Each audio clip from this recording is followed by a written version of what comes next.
একবার সূরাত ইয়াসিন তেলাওয়াত করলে 10 পারা কোরআন খতমের সওয়াব হয়ে যায়।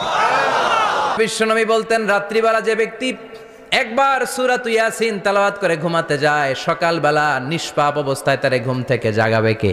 আল্লাহ। আবার মুমূর্ষ ব্যক্তির সামনে বসে সূরা ইয়াসিন তেলাওয়াত করতে বলা হয়েছে, তাহলে মৃত্যুর কষ্টরে হালকা করে দেয় কে?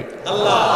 আবার রাত্রিবেলা সূরা ইয়াসিন তেলাওয়াত করলে সকালবেলায় নিষ্পাপ বানায় দেয় কে? আল্লাহ।